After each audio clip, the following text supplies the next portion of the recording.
if I beat the ass, I beat the ass. I ain't beat the ass no more because I know it quickly snitch on you and send you to jail. I know that. That's what I know now. So ladies, if you hitting on that, you need to stop.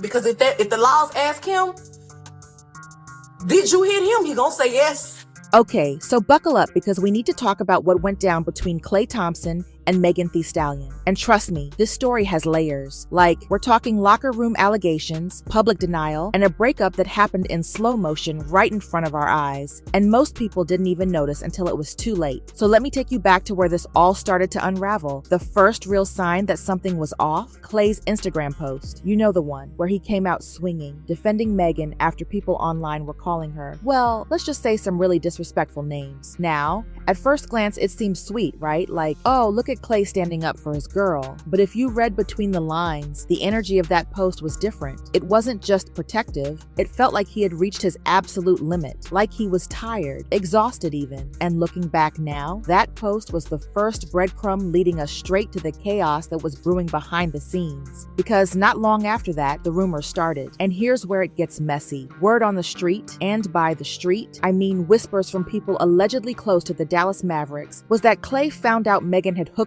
up with someone, but not just anyone. Someone in his locker room. Yeah, you heard that right. A teammate, someone he trusted, someone he saw every single day. Now, I can't confirm this 100%, obviously, but the timing of everything that happened next, it all lines up way too perfectly. And suddenly, all those old conversations about Meghan, the 304 labels, the comments from years ago, they all started resurfacing. People were connecting dots, and the picture wasn't pretty. But here's the thing that made this whole situation even more insane. Klay and Meghan were still showing up together in public like everything was fine. Remember that red carpet appearance at the Pete and Thomas Foundation Gala? They were all smiles, looking picture perfect for the cameras. But NBA insiders were already saying that behind closed doors, Klay had checked out. He was done. He just hadn't made it official yet. And you know what? The fans had no idea. We were all looking at those photos thinking, oh, they look so happy. Meanwhile, the relationship was already dead in the water. Let's talk about the red flags, because they were everywhere once you knew what to look for. There was that moment on Pat Babb and Jason Williams' podcast where they made jokes about Meghan. Klay's reaction? Immediately defensive, protective, sure, but also frustrated. Like he was tired of having to defend her, tired of the jokes, tired of the disrespect. Then there was the Tory Lanez question. Oh man, you could see the discomfort on Klay's face when that came up. He shut it down fast.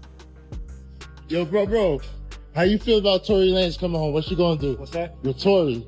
What's that? Bro. How you feel about Tory, bro? Get away. Get away from you? Are you scary, bro?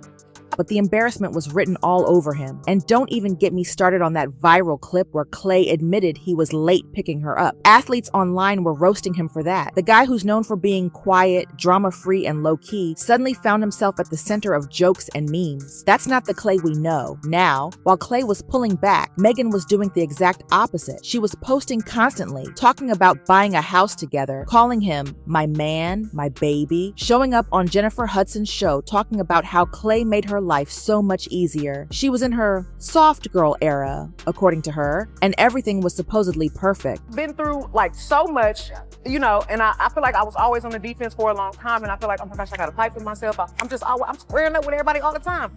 But like right now, I feel like, you know what? I am so sure of myself and I'm so relaxed. I am very much a soft girl. Like I am. And you wear it woman. so I am well. feminine. Yeah. So Yes.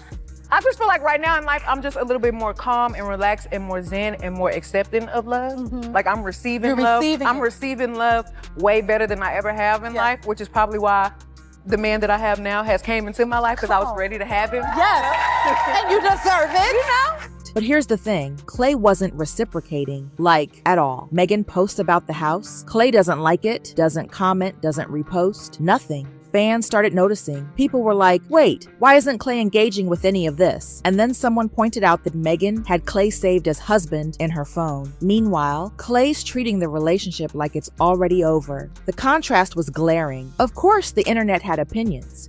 DJ Academics jumped in, basically saying, It was good, man. It was amazing. You could tell this is such a PR relationship. First of all, you could tell this shy as hell. Even when he's on the basketball court, it's shy. the whole thing was a PR stunt. He analyzed Klay's body language, said Klay couldn't handle Meghan's real personality, and straight up predicted the relationship wouldn't last past All-Star Weekend. And let me, where's the other video? I just played it. I'm put a $5,000 bet. This shit is over before the All-Star game. That's a fact. 5,000 I got on it. That relationship is over. Listen, Klay. You see this right here? You see this right here, Klay? She was just drinking champagne. You ain't see her off the Henny yet. Remember I told you. She drinking champagne. You see how she started getting a little loud? You ain't see her off the Henny yet, gang. Trust me. I promise you, gang. I promise you. When she's off the Henny, Jesus take the wheel. Trust. Reddit threads exploded with theories. People were asking if Klay was just being used for image rehab. I mean, think about it. Klay's historically been super private, zero drama, clean reputation, and here he is suddenly linked to someone with a history of lawsuits, label beef, public controversies. The timing felt suspicious to a lot of people. Even retired players and media personalities started weighing in. Shaq, Mike Tyson. Everyone had something to say. Thompson and Meghan Thee Stallion. Who's Klay Thompson, though? He plays basketball. He was in the Warriors. He's one of the greatest shooters of all time. He's now on the Dallas Mavericks. Really? And he's with Meghan Thee Stallion. 6 weeks. I'm gonna say nothing. I'm not gonna say nothing. What did it surprise you? Come on. No. I don't know. Listen, man. She got shot for that. That might be last for a long time. 6 weeks ain't nothing. She got shot, so you gotta give her some credit, right? You gotta give her a little credit that he might got some staying power with that. The pressure was mounting from all sides. And then, Slim Thug made a comment about that $300,000 AP watch Meghan gifted Klay. And it all just made Klay look played. Emotionally, financially, publicly. That's expensive. Did you see the watch? She bought that nigga 300. Man, what kind of gift you gotta buy back if she give you a $300,000 watch? I can't have no woman, little boy in me. You know what I'm saying? Like, I represent boss energy. I cannot have a woman buying me a $300,000 watch expecting me to buy her, some. Evening is just begun too. It's just a little past 8. Oh boy, we got a night ahead of us. So I just play this one thing right there. Fire. That's a good watch too. Thank you, brother. Sheesh. Meghan got gifted me this. Word? Yeah. What a sweet lady. So here's what allegedly went down. According to insiders, Klay didn't confront Meghan. He confronted the teammate, the guy allegedly involved in the locker room situation. And get this, the teammate didn't deny it, didn't try to explain, didn't apologize. That silence, that was all the confirmation Klay needed. Because here's the thing about Klay Thompson. Loyalty means everything to him. This wasn't just about Meghan. This was about betrayal from someone in his circle. Someone he trusted, someone who was supposed to have his back. Bro, this is for my boo.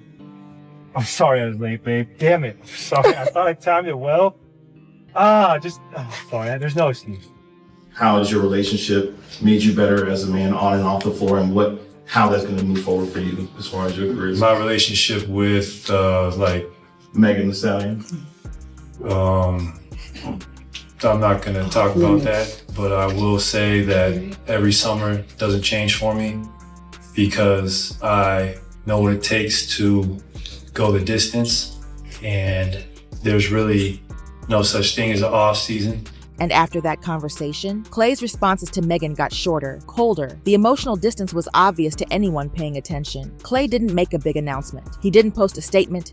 He just stepped back quietly, the way he does everything. But the signs were all there. The stiff locker room interactions, the lack of public engagement, the detached look in those red carpet photos. That cooking video where he looked so uncomfortable it went viral for all the wrong reasons. Meghan kept trying to control the narrative, posting affectionate content, talking about my man, keeping up appearances. But Klay, he was gone, emotionally checked out, just waiting for the public to catch up to what had already happened in private. And that's the story. The timeline matches up perfectly. The insider confirmation, Klay's visible distancing, Meghan's attempts to hold on publicly. It all points to one thing. The relationship ended the moment Klay found out about that alleged betrayal. Klay's in the legacy-preserving phase of his career. He doesn't need drama, he doesn't need controversy, and he definitely doesn't need to be caught up in a relationship that's causing him more pain than peace.